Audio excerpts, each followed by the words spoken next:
Me encontraron acurrucado en la sala de servidores, dormido en un puff azul que había traído de casa, con la sudadera a medio cerrar y los dedos aún apoyados en las teclas tibias de mi portátil. Ahí estaba yo cuando la nueva directora de operaciones, Eleanor Croft, entró con su portapapeles de plástico y sus tacones resonantes, buscando al fantasma que había construido la infraestructura. Por lo visto, nadie en la oficina principal me había visto en persona desde hacía semanas. Sin embargo, los sistemas funcionaban a la perfección. Se respondían los correos electrónicos, se procesaba la nómina, se pagaba a los proveedores, se archivaban los informes y los problemas de los clientes se resolvían como un reloj. Yo era el reloj. No parecía un héroe corporativo. Parecía un programador quemado, sobrecafeinado, con calcetines de compresión y la confianza rota. Eso fue hace 5 semanas. Esta mañana, me despidieron. No hubo advertencia, ni un gracias, ni un apretón de manos. Solo una breve videollamada con Logan Mercer, el tipo de gerente intermedio cuya frase favorita era, retomar el asunto. Sonrió como un niño que acaba de salirse con la suya haciendo trampa en un examen.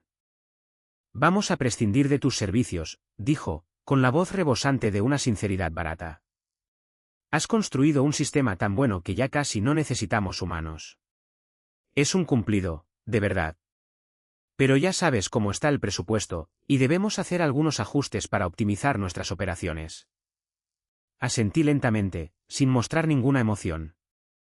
Lo que no dije fue que el sistema solo funciona porque yo lo permito.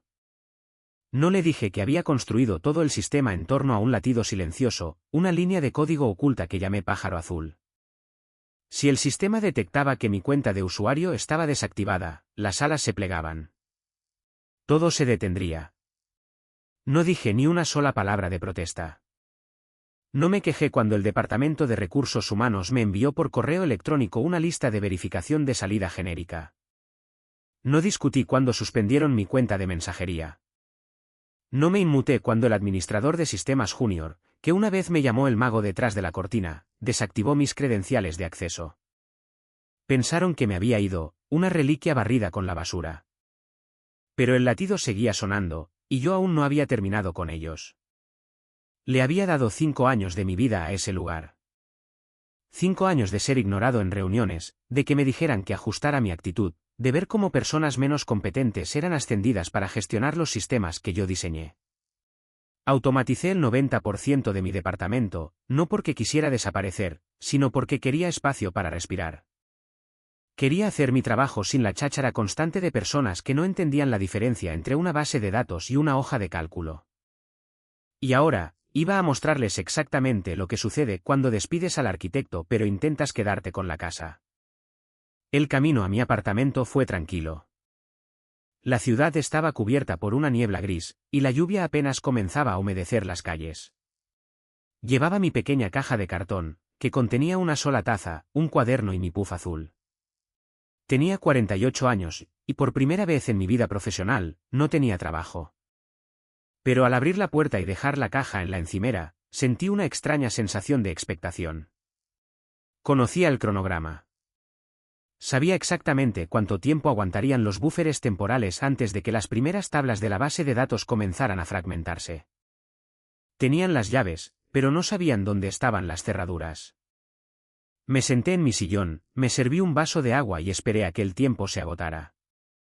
De vuelta en la oficina, probablemente estaban celebrando sus ahorros en la nómina. Logan Mercer seguramente estaba redactando un correo para la junta directiva, atribuyéndose el mérito de optimizar las operaciones y recortar el personal redundante. Él creía que el software era solo una máquina estática, una herramienta como un martillo que seguiría golpeando el mismo punto para siempre. No tenía ni idea del delicado equilibrio de los flujos de datos, los intercambios de la API y los constantes bucles de verificación que mantenían viva la plataforma. Yo había pasado innumerables noches reparando fugas silenciosas, solucionando bloqueos en la base de datos y reescribiendo consultas mal escritas de desarrolladores junior. Todo eso se había acabado. El sistema estaba solo, funcionando por inercia, y la fricción ya estaba aumentando. Miré el reloj digital en mi pared y sonreí, sabiendo que las primeras advertencias aparecerían antes de que se pusiera el sol. Para asegurarme de que mi código silencioso funcionara, había configurado el disparador de desactivación en lo más profundo del registro del servidor principal. Cada 15 segundos, el script de Pájaro Azul enviaba una consulta de saludo encriptada para verificar el estado de mi cuenta de usuario de empleado. Si la consulta recibía una respuesta de «eliminado» o «desactivado» del servidor de Active Directory, comenzaría una cuenta regresiva. Era un margen de 24 horas diseñado para evitar falsas alarmas durante el mantenimiento de rutina. Una vez que esa cuenta regresiva llegara a cero, el script comenzaría a desautorizar los tokens de acceso para los servidores de la base de datos principal. Toda la infraestructura de la oficina perdería su conexión con la capa de la base de datos. A sus ojos, los servidores parecerían perfectamente sanos, pero no fluiría ningún dato. Era el equivalente digital de un corazón que sigue latiendo mientras la sangre deja de circular por las venas.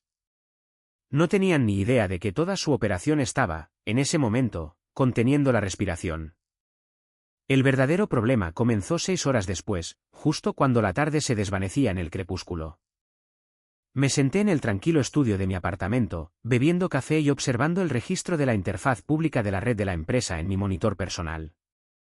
No escribí un virus, y no desplegué un exploit malicioso. Eso sería ilegal. Simplemente observé cómo mis credenciales desactivadas activaban la silenciosa cuenta regresiva dentro de Pájaro Azul. Exactamente a las 4:30 de la tarde, el sistema de tickets de clientes bloqueó todas las cuentas de usuario. Luego, el bot automatizado de recursos humanos comenzó a responder a las solicitudes de vacaciones con una extraña plantilla automatizada que decía, «Púdrete en el infierno». A las 5 de la tarde, el equipo de finanzas descubrió que no podía acceder al libro mayor de la nómina, y el equipo legal perdió el control de versiones de todos los archivos de contratos activos. Un desarrollador junior intentó reiniciar la base de datos, pero yo había programado una interfaz de señuelo. Cada botón que pulsaba en su consola solo reproducía música de ascensor en sus altavoces. Logan Mercer dejó 3 frenéticos mensajes de voz en mi teléfono, su voz subiendo de tono con cada mensaje. En el primero, era profesional.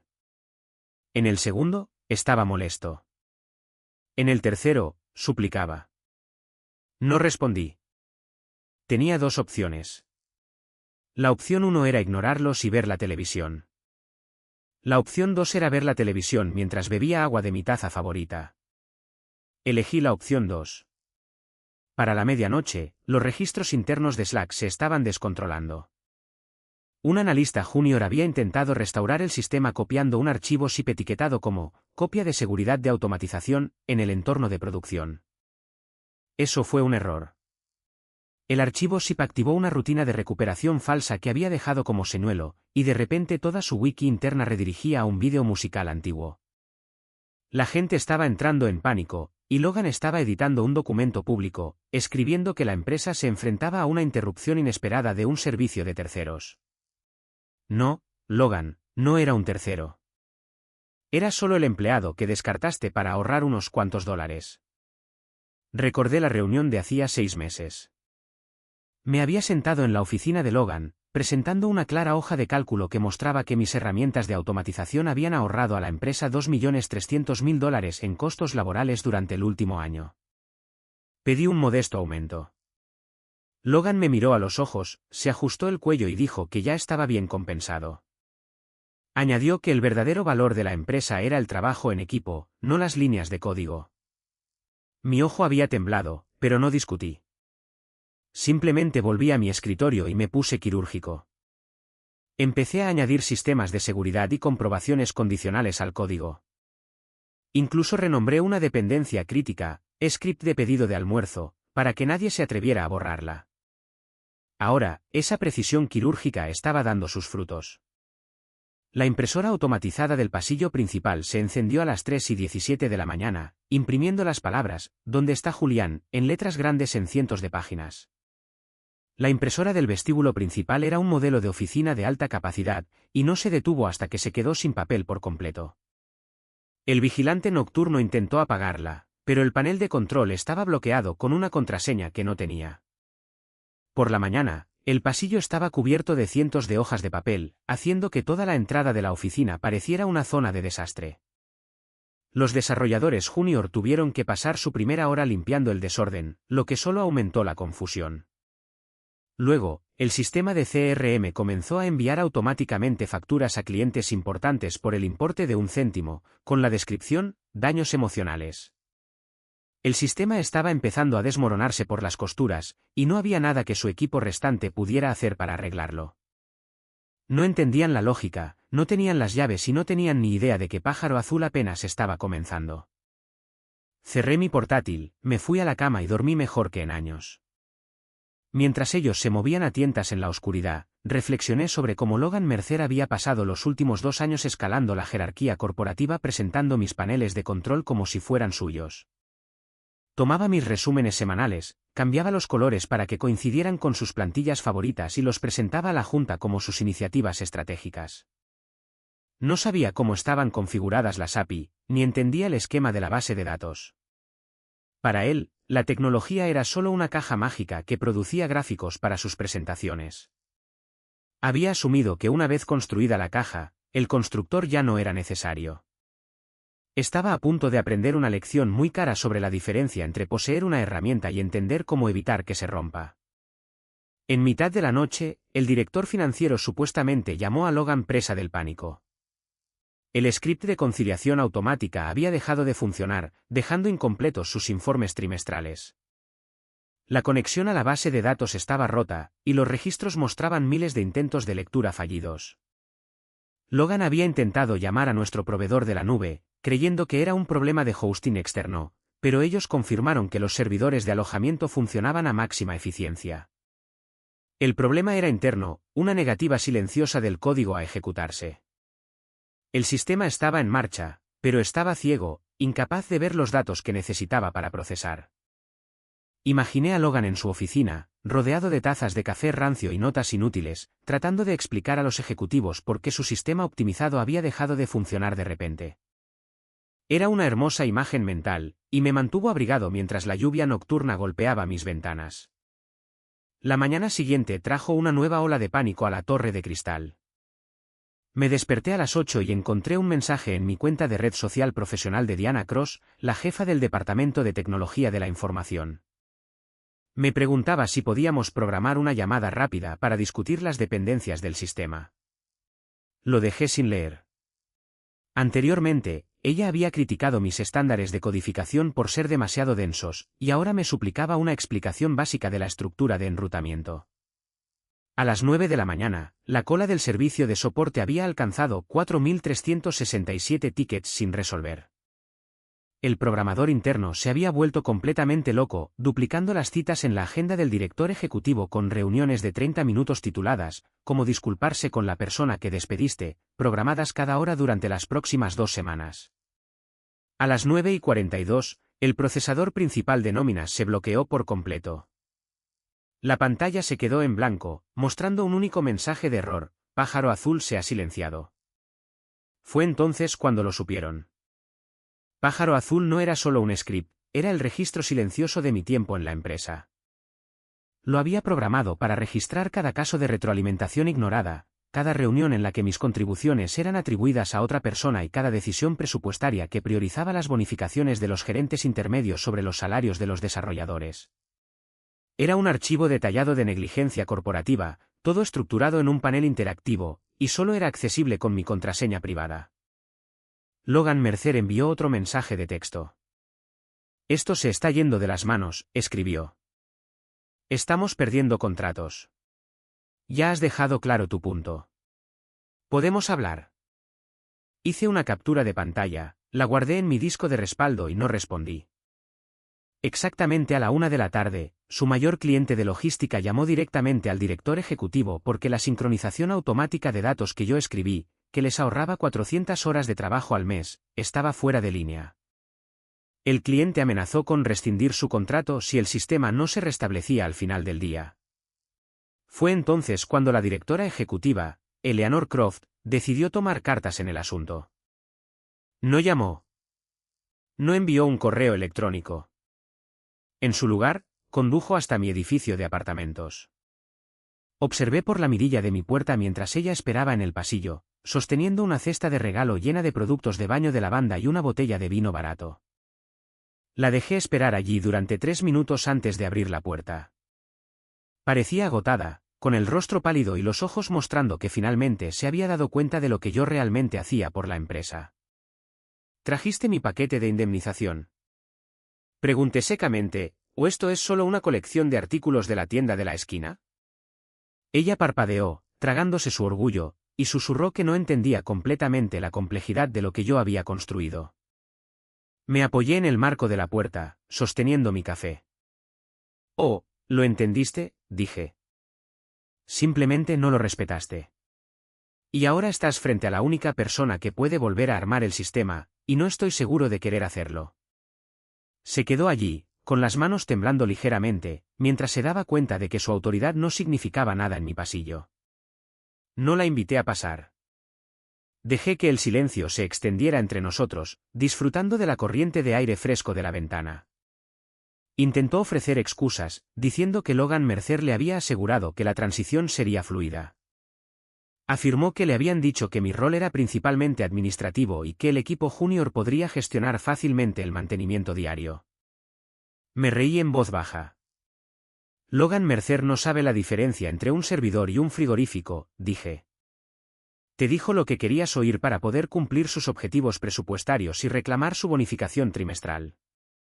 Y ahora, te enfrentas a un incumplimiento masivo de contrato con tus mayores clientes porque confiaste en un gerente que ni siquiera puede configurar su propio cliente de correo electrónico. Ella bajó la vista hacia la cesta de regalo en sus manos, su expresión una mezcla de vergüenza y desesperación. La dinámica de poder había cambiado por completo, y ambos lo sabíamos. El pasillo fuera de mi apartamento estaba oscuro, y el olor de las bombas de baño de lavanda era lo suficientemente fuerte como para darme ganas de estornudar. Eleanor Croft estaba allí, completamente fuera de lugar con su traje sastre azul marino y sus tacones de diseñador. Había pasado toda su carrera en salas de juntas impecables, gestionando presupuestos y dando directivas a personas que asentían como máquinas. Nunca había tenido que pararse en un pasillo con corrientes de aire, suplicando a un desarrollador que había despedido que salvara a su empresa de la quiebra. Tomé otro sorbo lento de mi café, dejando que el silencio se asentara sobre nosotros como polvo. Cambió su peso de un pie a otro, su portapapeles apretado contra su pecho como si pudiera protegerla de la realidad de la situación. Yo no tenía prisa. Cuanto más tiempo estuviera allí, más se daría cuenta de que los títulos corporativos no significaban nada cuando los servidores estaban muertos. Cada invitación a una reunión se enviaba automáticamente también a los miembros de la junta directiva, haciéndoles creer que Eleanor estaba organizando activamente una campaña de disculpa pública. Tuvo que pasar toda la mañana rechazando manualmente las invitaciones, pero la tarea programada simplemente generaba nuevas para reemplazarlas. Era un bucle implacable que mostraba a los miembros de la Junta lo completamente que había perdido el control de su propia agenda, destacando el estado caótico del liderazgo de la firma. Las operaciones internas de la empresa se estaban paralizando, y cada gerente en el edificio comenzaba a darse cuenta de que sus roles dependían por completo de los scripts de automatización que habían descartado como meros gastos generales. Eleanor Croft suplicó con la mirada, preguntando si podíamos hablar extraoficialmente. Me hice a un lado y le permití entrar en mi sala de estar. La habitación estaba montada como una sala de guerra, con pizarras blancas cubiertas de diagramas de sistemas, pilas de cuadernos y mi portátil zumbando sobre el escritorio. Se sentó en el borde del sofá, con aspecto incómodo. Yo permanecí de pie, mirando a la ejecutiva. Extraoficialmente, repetí, imitando su tono. Esa es la frase que usó Logan Mercer justo antes de decirme que mi puesto era redundante.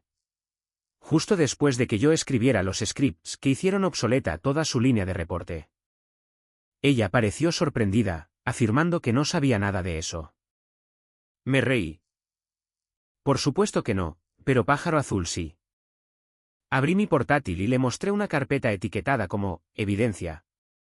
Dentro había cientos de registros del sistema y documentos. Eleanor intentó recuperar la compostura, señalando que, según mi contrato de trabajo, todo el código escrito durante mi tiempo en la empresa pertenecía a la firma. Afirmó que podían obligarme legalmente a entregar las contraseñas. Sonreí, tocando un documento en la pantalla. Eso sería cierto, dije, si el contrato fuera válido. Pero no lo es. Abrí el archivo de cumplimiento digital y le mostré el acuerdo de cesión de propiedad intelectual que supuestamente había firmado yo 15 días después de mi despido. Nunca había visto ese documento y, desde luego, nunca lo había firmado. Le mostré los registros de auditoría. La firma digital se había aplicado utilizando un token de administrador maestro, y los registros de la red demostraban que se había subido desde el portátil corporativo de Logan Mercer a las 4 de la mañana. Según la sección 470 del Código Penal de California, falsificar una firma digital para reclamar la propiedad de propiedad intelectual es un delito grave. Como la firma fue falsificada, el acuerdo es nulo de pleno derecho, lo que significa que fue inválido desde el principio. La empresa no tiene ningún derecho legal sobre mis scripts personalizados, y lo que es más importante, las certificaciones de cumplimiento que presentaron a sus inversores son fraudulentas. Han cometido fraude de valores para encubrir la incompetencia de su gerente. El color desapareció de su rostro a medida que las implicaciones legales se hacían patentes. Se dio cuenta de que esto no era solo un fallo técnico, era un desastre corporativo que podría destruir la empresa y llevar a Logan Mercer a la cárcel. No me detuve ahí. Pulsé una sola tecla en mi portátil, enviando un correo electrónico automatizado a cada miembro de la junta y a los principales inversores. El correo contenía un enlace a un panel de control privado que mostraba los niveles exactos de productividad de la empresa antes y después de que mi cuenta fuera desactivada, junto con los registros de auditoría que mostraban la firma falsificada. Miré a Eleanor y le dije que tenía 24 horas para arreglar esto antes de que la evidencia fuera entregada a los reguladores. Se levantó, su teléfono ya vibrando con llamadas de los miembros de la junta, y salió corriendo del apartamento sin decir una palabra más. Mientras se iba, sentí una profunda sensación de satisfacción. No había recurrido a la piratería ilegal ni a comportamientos destructivos. Simplemente había usado la verdad como mi arma, respaldada por evidencia digital clara y la estricta aplicación de la ley. Logan Mercer había pensado que era astuto, usando mis credenciales para firmar auditorías de cumplimiento después de que me fuera para mantener contentos a los inversores. Había asumido que un programador silencioso nunca miraría los registros del sistema ni desafiaría la estructura corporativa. Había subestimado mi atención al detalle, y ahora sus propias acciones fraudulentas me habían dado la ventaja para dictar mis propios términos. Todo el castillo de naipes estaba a punto de derrumbarse, y Logan Mercer estaba justo debajo. El sistema de firma digital había registrado el token de administrador específico utilizado durante la transacción. Era una clave criptográfica única que yo había almacenado en un servidor de desarrollo seguro, al que Logan había accedido sin autorización. En su prisa por cerrar la ronda de financiación con los inversores suizos, había copiado la clave y la había aplicado al documento, sin saber que el sistema registraba la dirección IP exacta y los parámetros del sistema del ordenador que inició la carga. Yo había configurado el sistema de registro para guardar estos detalles hacía años, una práctica estándar que Logan había descartado como un gasto general innecesario. Su propia negligencia había creado el rastro que conduciría a su caída. Observé mi panel de control mientras los miembros de la junta comenzaban a abrir los correos, los recibos de lectura iluminando mi pantalla como pequeñas balizas de victoria. Además, mi asesor legal había confirmado que la firma falsificada en el acuerdo de propiedad intelectual invalidaba todas las presentaciones posteriores ante la Junta Reguladora Estatal. La empresa ahora operaba en un vacío legal, reclamando la propiedad de activos que no poseía mientras presentaba declaraciones falsas para asegurar inversiones financieras. Bajo las directrices federales, esto era una clara violación de las leyes de transparencia corporativa, que conllevaba fuertes multas y la posibilidad de una suspensión completa de su licencia comercial. Eleanor Croft fue lo suficientemente inteligente como para reconocer que su escudo corporativo estaba completamente roto, dejándolos expuestos a demandas tanto de inversores como de clientes. Sabía que no tenía más remedio que cumplir con mis demandas, ya que cualquier intento de luchar contra mí en los tribunales solo aceleraría su colapso público. Para el viernes por la tarde, la presión sobre la empresa era inmensa. Los miembros de la junta estaban en estado de pánico, y los inversores suizos amenazaban con retirar su capital de inmediato. Logan Mercer llamó a mi teléfono, con la voz temblorosa. Se ofreció a duplicar mi salario, pagar una enorme bonificación de retención y revertir los papeles del despido. Le dije que no me importaba su dinero. Le dije que si querían que los sistemas se restablecieran, tenía 3 condiciones. Primero, se debía enviar una declaración por escrito a la Junta admitiendo la mala gestión de mi despido, con el nombre de Logan en primer lugar. Segundo, exigía credenciales de administrador completas y protecciones permanentes para mi departamento. Tercero, Logan Mercer debía ser degradado y recibir la orden de reportar directamente a Chloe Brooks, nuestra becaria de 23 años que realmente entendía los sistemas. Él se quedó sin aliento, afirmando que eso no era realista. Le dije que despedir a la única persona que mantenía la empresa en funcionamiento tampoco era realista, y luego colgué. 2 horas después, la declaración escrita fue entregada en mi bandeja de entrada, firmada por la Junta. El lunes por la mañana, volví a entrar en la torre de cristal. El guardia de seguridad levantó la vista, se quedó helado y luego me dio un lento y respetuoso asentimiento. La oficina era un completo desorden, con desarrolladores mirando las pantallas confundidos y Logan Mercer sentado en un pequeño escritorio cerca de la fotocopiadora, con la cabeza entre las manos. Pasé a su lado sin decir una palabra y entré en la sala de juntas, donde los socios y Eleanor Croft esperaban. No traje una presentación. Simplemente abrí mi tableta y demostré la nueva plataforma de automatización que había construido durante el fin de semana. Era limpia, segura y altamente eficiente, pero estaba diseñada para funcionar bajo mi supervisión directa. No vuelvo como empleado, le dije a la Junta. Vuelvo como socio. Gestionaré el departamento de tecnología bajo un nuevo contrato, y mi equipo os reportará directamente a vosotros, no a gerentes intermedios que no saben leer un archivo de registro. Los miembros de la Junta se miraron entre sí, luego a las métricas del sistema en la pantalla. El director de tecnología, Harvey Albright, fue el primero en asentir. «Aprobado», dijo. El resto de la Junta lo siguió. Esa misma tarde, me senté en mi nueva oficina de esquina, observando cómo los datos fluían sin problemas por mis monitores. Pájaro Azul estaba en línea, zumbando silenciosamente, con las alas abiertas. Miré por la ventana el horizonte de la ciudad, sintiendo cómo el peso de los últimos 5 años se desvanecía de mis hombros. Cerca de la fotocopiadora, Logan Mercer estaba escribiendo un informe, sus manos aún temblorosas mientras Chloe Brooks estaba de pie sobre su hombro, corrigiendo su formato. No había destruido la empresa, simplemente la había reconstruido sobre una base de respeto. Bebí un sorbo de mi café, miré el código en mi pantalla y sonreí, sabiendo que el arquitecto finalmente estaba a cargo de la casa. A medida que los días se convertían en semanas, la transición demostró ser un gran éxito. Los clientes estaban satisfechos con el servicio restablecido, y los inversores suizos aceptaron proceder con la financiación una vez que vieron los nuevos controles de cumplimiento implementados. Logan Mercer permaneció en su pequeño escritorio junto a la fotocopiadora, un recordatorio constante para el resto de la oficina de que la experiencia técnica no podía ser fácilmente reemplazada por la política corporativa. No sentía ninguna malicia hacia él, simplemente sentía una silenciosa satisfacción de que se había hecho justicia.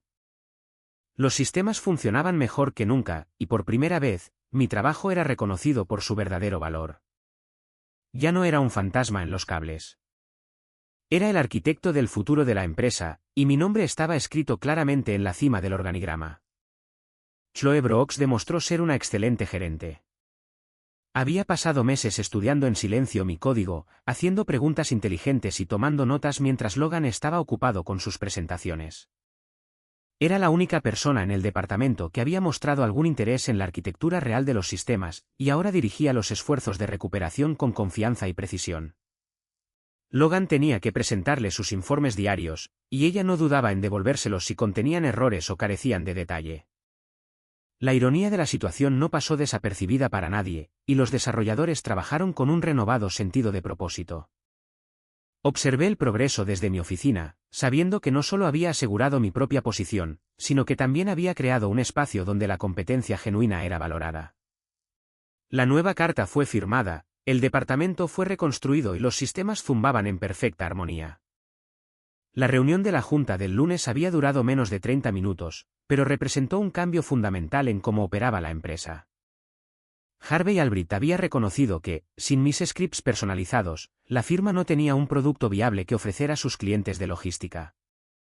Había pasado el fin de semana revisando los registros de rendimiento y había concluido que mis herramientas de automatización eran la única razón por la que la empresa se había mantenido rentable durante la recesión del mercado.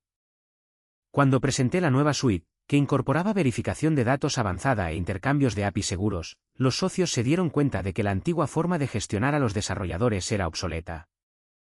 Firmaron el acuerdo de asociación sin una sola modificación, otorgándome la autoridad para contratar a mi propio equipo y establecer un departamento de tecnología moderno. Salí de la sala, mirando el horizonte de la ciudad a través de las paredes de cristal, sabiendo que la plataforma ahora estaba protegida de la incompetencia que casi la había destruido.